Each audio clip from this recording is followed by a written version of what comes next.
Jacob Worksman, who is the head of the EU delegation and our chief negotiator. Our speakers will make some brief introductory remarks, and then we'd be very happy to take some questions from the floor. So, Veronica, if you'd like to go first. Thank you, and thank you for all for being here to listen to us. I think first and foremost, the most important is to reaffirm the EU's commitment to achieving climate neutrality by 2050, with continuing to demonstrate our leadership in climate action. At COP29, we are aiming to achieve a balanced outcome, with focusing on increasing the global efforts on implementation and ambition, with a view of limiting global warming to 1.5 degrees. I think that's the most important from our side. Last year at COP28, the agreement on the global stocktake and overall the UAE consensus signaled the end of the fossil fuel era. We have to also reaffirm our commitment to transitioning away from fossil fuels and towards the full implementation of the UAE consensus, with aiming for an ambitious, credible, and 1.5 aligned pathway, which is setting the ground for the next round of NDCs. This year is particularly important on finance, and in terms of the new collective quantified goal, we are aiming for an ambitious and realistic goal, with agreeing on all elements of the NCQG and not leaving anything for COP30 the next year. We have to agree on a quantum with an extended group of contributors, with parties that are capable to do so, with a collective responsibility towards global solidarity. And we need to ensure that finance flows to those that are most vulnerable. And we have to send a strong signal on the major shift in the global economy. And we also have to send a strong signal to the private sector, because without the private sector, we will not be able to achieve the full green transition. We have to conclude on Article 6. Article 6 could support and bring in funding for mitigation and adaptation projects. It's very important to set common standards based on high environmental integrity, additionality, accountability, and durability. In terms of adaptation, we are halfway through of the UAE BELIM work program. Which we can achieve here is to set further work for the adaptation indicators to be concluded by next year. The EU is strongly committed to promote human rights and gender equality. Therefore, having a new gender work program and the gender work plan is an utmost priority for the European Union, and also that all of our actions and decisions are based on the best available science and on the IPCC reports. And we also have to highlight that by preserving economic competitiveness and promoting social inclusiveness, all societies can benefit from a just and equitable green transition, with highlighting that climate action should not be seen as a burden, but as an opportunity for all. Thank you. Thank you, Veronica. Maybe, Jake, you'd like to add some words? Thanks a lot, Alistair, and thanks, Veronica. So just a few perspectives from the negotiating rooms, which, as you know, have been running for almost a week now in trying to deliver that very vitally important outcome for this COP. vitally important in terms of delivering on the goals of the Paris Agreement, but also for the EU in particular, vitally important for providing the context in which we will make our own pathway to net zero by the middle of this century. So the EU is here in full force. We had 13 EU heads of state and government appearing in the leadership segment that opened the COP, plus the President of the European Council. And now we are getting down into the trenches to complete the technical level negotiations to ensure that when ministers arrive next week, there will be as little as possible for them to do in bringing us to a final conclusion of the outcomes for this COP. Veronica ran through those outcomes, put them in a little bit more context. As many of you know, this COP is halfway through what we call the Paris Agreement ambition cycle. So we had the global stocktake last year, which, based on the science that was delivered by the IPCC, pointed the direction that we will need to travel in order to reach net zero and to avoid dangerous climate change, with those classic statements with regard to needing to undertake the energy transition seriously by transitioning away from fossil fuels, and sent the signals of expectations with regard to the nationally determined contributions that each party will have to deliver by the end of next year. This COP is labeled appropriately an enabling COP. It's intended to send the signals that parties are taking what they agreed seriously at the GST last year, and that the resources will be available to assist those that need them in completing their NDCs, but also implementing the commitments that they've already taken under the Paris Agreement. So where we are now on Thursday of the first week of negotiations, the EU remains hopeful that we'll be able to complete this task in time. Why? Well, on some of the key issues that we faced already, we managed to resolve the agenda, which for those of you who are loyal COP watchers know is always a challenge, because in this process we have to agree the agenda by consensus. And we often arrive at the beginning of the COP in a situation that we found ourselves at the beginning of this COP, where a number of parties exercise the right to add agenda items to the provisional agenda. And we have to reach consensus on that agenda before it can be adopted and the work can be launched. The Azerbaijani presidency managed to negotiate away most of the agenda item proposals that clearly would not achieve consensus, but it left open this remaining issue of whether we could agree on the scope of a very important agenda item for this meeting, which is what we call the UAE dialogue, the one process that we agreed at the GST that is focusing on follow-up to that GST. That was now agreed, both through launching that agenda item, but also through additional presidential consultations that will start today to make sure that we have that full universe of GST outcomes in front of negotiators and in front of ministers next week when we wrap up this COP. So that was good. That was some momentum, agreeing that agenda. It wasn't easy, but we got through it. You'll also have heard that on that second critical negotiating outcome that we need for this COP, the completion of the Paris Agreement rules governing international carbon markets, that we made some early progress as well, with the adoption of the essential methodologies and standards necessary to run the 6.4 mechanism for issuing credits under the UN's authority under Article 6. The SBM, the supervisory body on that mechanism, had agreed a set of methodologies. Those were essentially noted by the CMA. And now we can move ahead to solve the balance of the issues under Article 6, which are the Article 6.2 rules on transparency and accountability. Here we also see progress, mostly because parties are now agreeing with the EU and others that were concerned about the transparency and accountability of the bilateral markets that will operate under Article 6.2. And as a result of that, we're making progress on rules that will increase the level of upfront information required of those parties that intend to participate in these bilateral cooperative approaches, and also connect that upfront information with a transparency and an accountability regime that will allow the UN system to review that data and see whether or not it is sufficiently complete to give those that want to participate in those bilateral markets the confidence that those units that are being traded are indeed credible and reliable and demonstrate environmental integrity. So we're seeing progress there this week as well, not yet completed, but we hope to have as few issues left to ministers on the Article 6 negotiations as possible.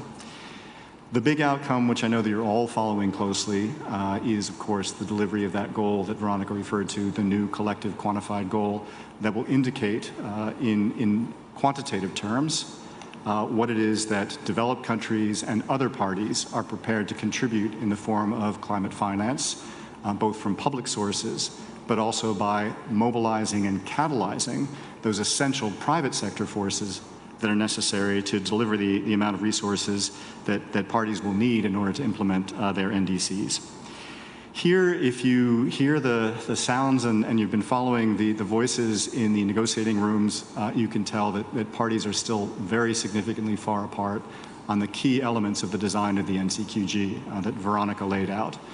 On its structure, how much will it focus exclusively on public finance? How much can we add to our conversation? The very important conversation as to how we can help mobilize and catalyze private sector finance as well. That's the issue of structure. Who will be joining the current developed country donor base as contributors to the public sector element of that goal? Another issue that's still open for negotiations. And then, of course, the crucial number that I'm sure will appear in the headlines as you write your final reports of this COP, what is the quantum? How much beyond 100 billion for the private sector goal and the private sector money that immediately mobilizes? And how do we capture that broader goal of mobilizing private finance that will be essential to meet the trillion-dollar needs of developing countries in particular, but the world at large, in terms of implementing everyone's obligations under the Paris Agreement. Here, as I say, I would say at the negotiator level and even at the HODS level, it's hard to see exactly where the landing grounds lie at the moment.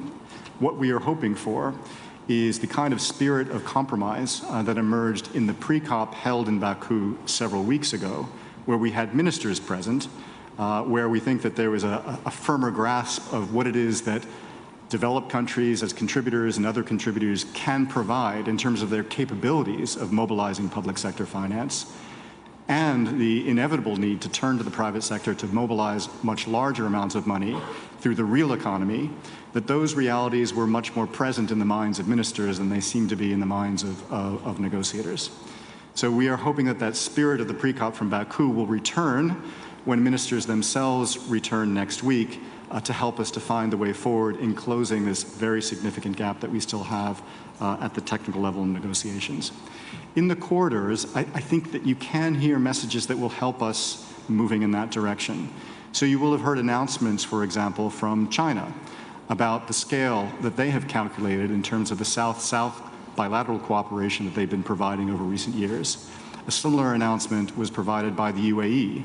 And in the corridors, other countries that have developed the capacities over the years, the capabilities over the years to provide South-South cooperation, are talking about those numbers more freely.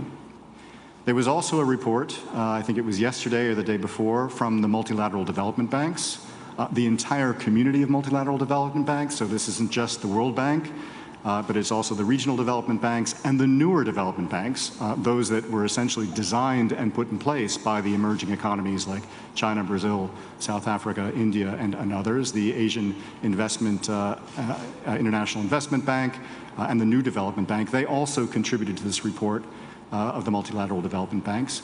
And what that showed is that trends are towards the work of those banks providing more of their resources towards climate finance and increasing their capacities and their abilities to leverage more private sector finance as well.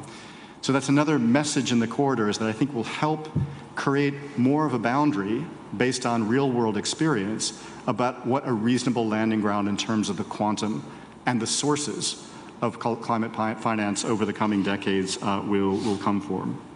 There was also a report that was published, I believe it was early today, which is the third report of the International High-Level Expert Group on Climate Finance, which has also been generating numbers to help guide policymakers towards what is both ambitious but also achievable in terms of the levers that we can pull at the national level and international level to move public and private finance in the right direction.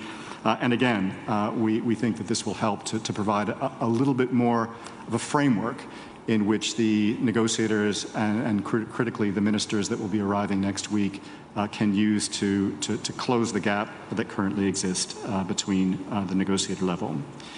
So that's a quick, hopeful update from the negotiating rooms. If you have more specific questions about different elements of the negotiations, I'm happy to try to provide those perspectives as well. And I see hands going up already.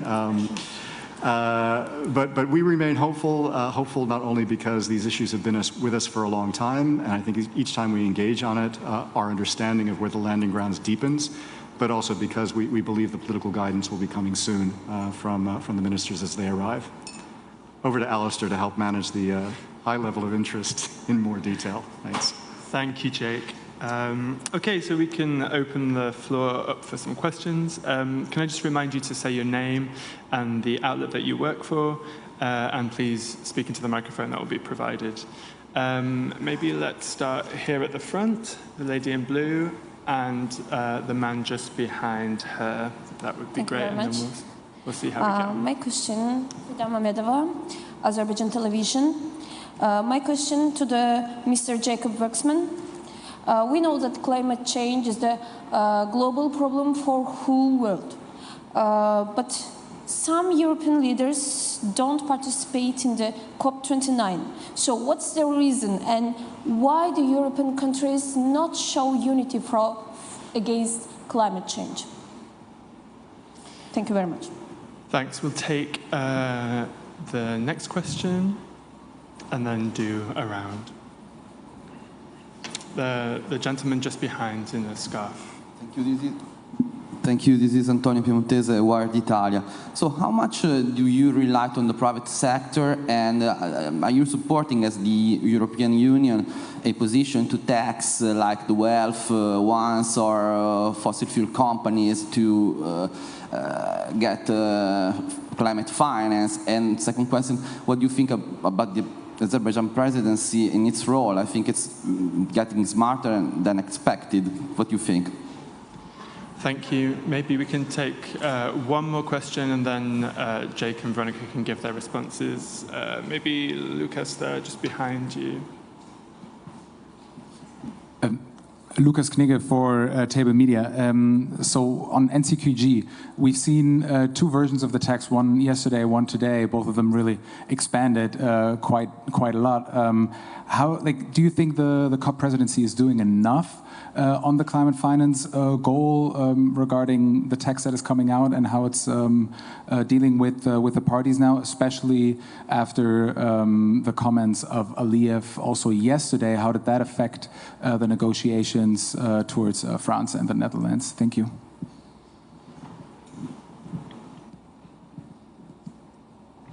Thanks. Maybe I'll start out with the question about EU leadership from the Commission perspective, and I'll turn to Veronica to talk about what I already mentioned of the high participation of member states at head of state and government level. I know that the President of the Commission definitely wanted to come to this COP. She's come to many COPs in the past. She's played her leadership role there. She wanted to be here very much. But she also needed to fulfill responsibilities back at home in Brussels at a point in which she's just pulling together the College of Commissioners that will serve in delivering a mandate that is all about ensuring that the EU is on a pathway to net zero by 2050 and comes forward with all the targets and possible and policies necessary to achieve that. In the meantime, of course, as I mentioned before, there was a high degree of member state presence at head of state and government level, as well as the president of the European Council. And my boss, the outgoing and incoming Commissioner for Climate Change, was here representing the EU on behalf of the president as well. I'll turn to Veronica in a moment to say a few words about member state leadership. Staying on the geopolitics and what we heard from the Azerbaijani president yesterday with regard to France and the Netherlands, both France and the Netherlands are absolute leaders in the area of climate policy and climate finance. They are very strong voices on climate action and have played pivotal roles at previous COPs, and their delegations will play pivotal roles at this COP as well. Regardless of any bilateral disagreements, the COP should be a place where all parties feel at liberty to come and to negotiate on climate action. That's what the EU is doing now, and that's what we will continue to do to reach a successful conclusion at this week. The COP presidency has, of course, a particularly important role and responsibility to enable and enhance that full and inclusive participation. They've been playing that role this week, and we expect them to play that role next week as well. On the question on taxing fossil fuel companies and whether the EU is supportive of using carbon pricing as a way of not just incentivizing reduced emissions, but also generating financial resources to reinvest in climate policy, absolutely. We display that through our domestic policies, through the ETS, the emissions trading system, at the regional level, but many member states top that up with their own pricing on fossil fuels, et cetera. And we are active promoters of putting in place similar kinds of pricing around the world. In addition to that, we are very interested in exploring innovative systems for adding additional opportunities to ensure polluters pay and to ensure what they pay is reinvested in climate action.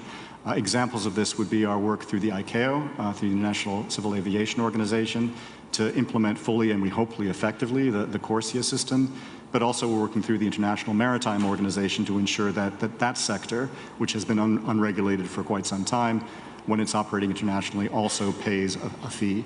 We're participants in this global solidarity levy process that you may have heard about, which is looking at ways in which we can enhance this in other sectors and with regard to other polluters as well.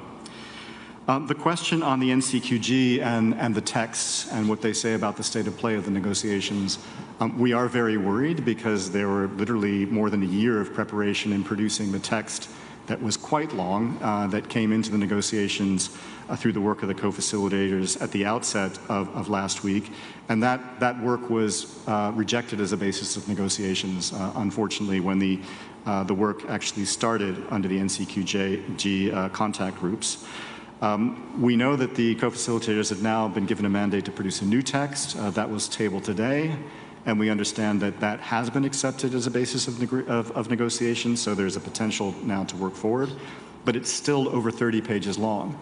I've seen some versions of the outcome on the NCQG that have been no more than 1.5 or 2 pages in order to capture everything that we need to send the signals that are necessary under the new collective quantified goal. So clearly we are way off a landing ground if you look at the texts on their own. Does the presidency have a role in shaping this text? Absolutely. COP presidencies have had a critical role in generating texts for crucial outcomes of past COPs, and we would expect them to have to step into this as well.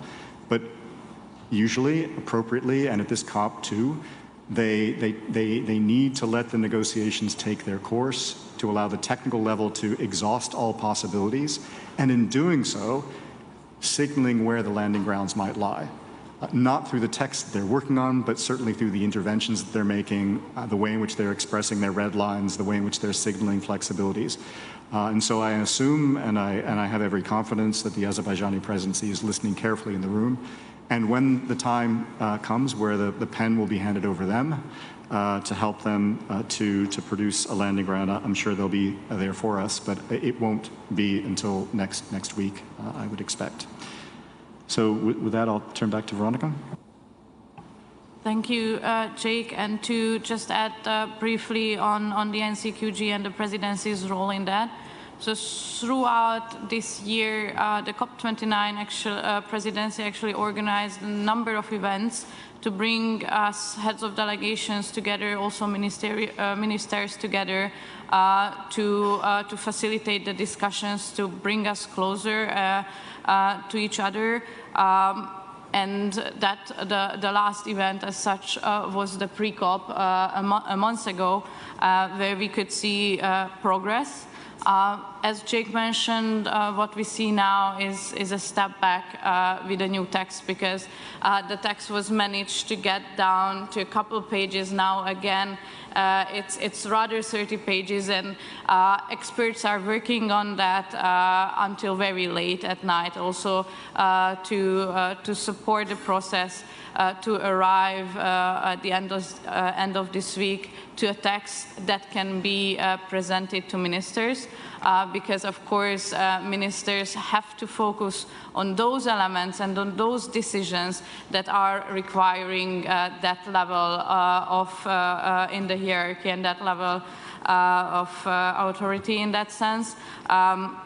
So at the technical level, experts are doing everything to bring closer the positions, and also the COP29 presidency is aware, and they are also aware of their role when they have to step in. And as Jake said, we hope and we expect also that they will step in when that's needed, but also that it's a party-driven process, so they have to take it also into consideration. And in sense of ministers and leaders from European countries, first time the Hungarian Prime Minister attended this COP. So he was also here on behalf of Hungary, and many other European leaders were present. And also for the next week, we will have a number of ministers here who will coordinate throughout the next week until the very end, when we will need to make the decision. So we know that ministers are going to come, and they are going to be here and be in this process. Okay, we only have 3 minutes, so I'll take a couple more questions, maybe from the other side of the room. The lady on the front row in purple, and maybe just behind in the white blouse, please. Thank you. Hi, this is Rebecca from Carbon Pulse. Sorry. I'm just wondering if there's been a shift from China on becoming a donor country as well. I heard something about that. And then also, what is the atmosphere in Article 6 rooms now that the US is maybe not as involved in the talks? Thank you. And the second question just behind. Thanks.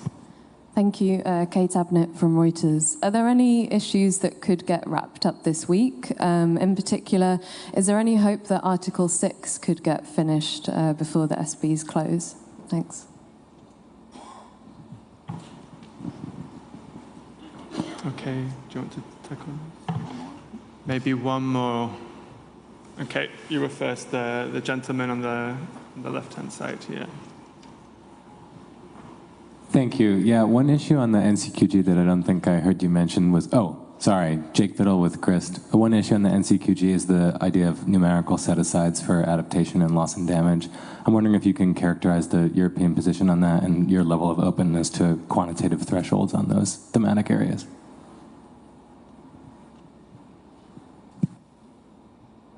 Okay, thanks a lot.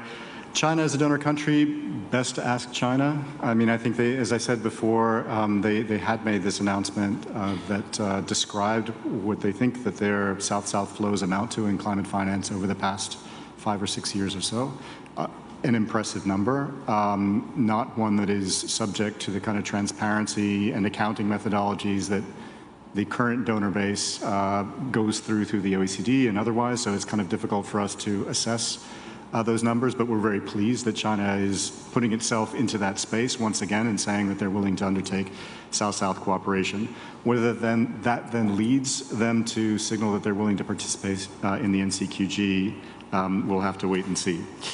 The atmosphere in the Article 6 room is definitely improved, and I would say it's improved in large part through the US recognizing, along with other parties, that we're keen to settle all the rules last year in Dubai on the basis that we had agreed everything we needed to agree, to acknowledge that additional rules would actually help in improving the transparency and accountability of carbon markets.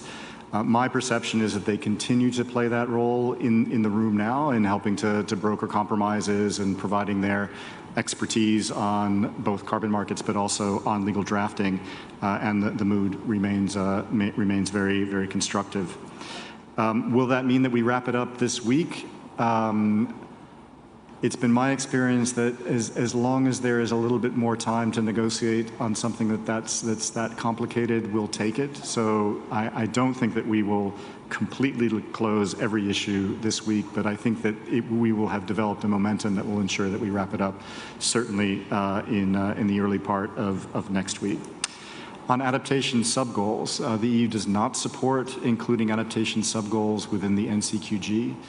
For a number of reasons, but I think the most important one is that it's important to take into account that what we're not creating, regardless of the quantum, is a single fund, right? This is an aggregation of flows that are coming from multiple different sources, some of which are completely dedicated to adaptation, like the Adaptation Fund, some of which are a mix, like the GCF, some of which are entirely focused by their mandate on mitigation. So you can't kind of create out of this aggregation a single goal that can be enforced or disciplined through all these different actions. So what instead we have agreed in the past, and I'm sure we would be willing to agree again, is the encouragement that this money increasingly is spent on adaptation, particularly if it's public finance resources, and that it addresses the needs as a priority of the poor and the most vulnerable communities. In that context, in the past, you know that we've agreed to double the level of adaptation finance. That kind of goal, I think, could also work as an incentive to keep the pressure on donors and others to continue to take into account that public finance is scarce, and when it's available, it should be used as a priority to invest in an adaptation and resilience. Thanks.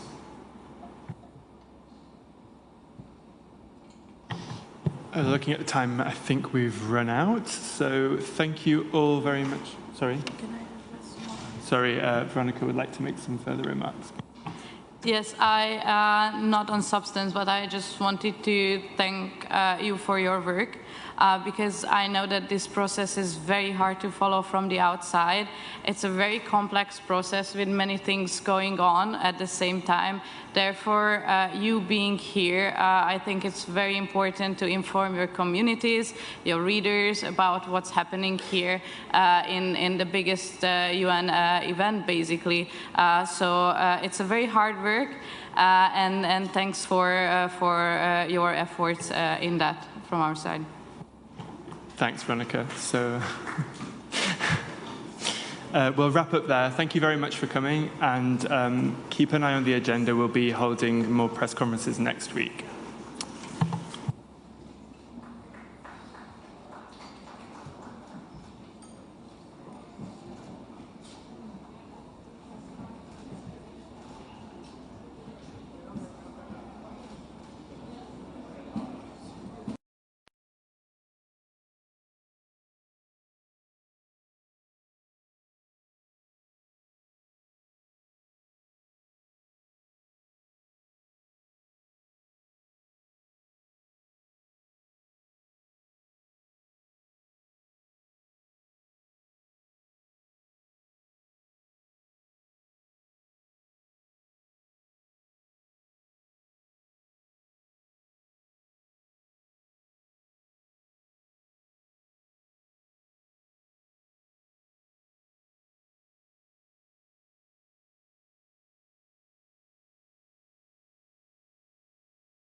by the European Union at COP29. I'd like to start by introducing our two speakers today. They are Victoria Bagi, who is the head of the Hungarian representation. Hungary currently holds the presidency of the Council of the European Union, and Jacob Worksman, who is the head of the EU delegation, our chief negotiator. Our speakers will make some brief introductory remarks, and then we'd be very happy to take some questions from the floor. So, Veronica, if you'd like to go first. Thank you, and thank you for all for being here to listen to us. I think first and foremost, the most important is to reaffirm the EU's commitment to achieving climate neutrality by 2050, with continuing to demonstrate our leadership in climate action.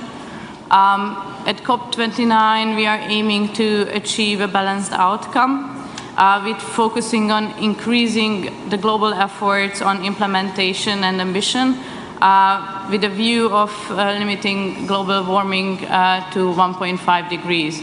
I think that's the most important from our side. Last year at COP28, the agreement on the global stocktake and overall the UAE consensus signaled the end of the fossil fuel era. We have to also reaffirm our commitment to transitioning away from fossil fuels and towards the full implementation of the UAE consensus, with aiming for an ambitious, credible, and 1.5 aligned pathway, which is setting the ground for the next round of NDCs. This year is particularly important on finance, and in terms of the new collective quantified goal, we are aiming for an ambitious and realistic goal, with agreeing on all elements of the NCQG and not leaving anything for COP30 the next year. We have to agree on a quantum with an extended group of contributors, with parties that are capable to do so, with a collective responsibility towards global solidarity. And we need to ensure that finance flows to those that are most vulnerable. And we have to send a strong signal on the major shift in the global economy. And we also have to send a strong signal to the private sector, because without the private sector, we will not be able to achieve the full green transition. We have to conclude on Article 6. Article 6 could support and bring in funding for mitigation and adaptation projects. It's very important to set common standards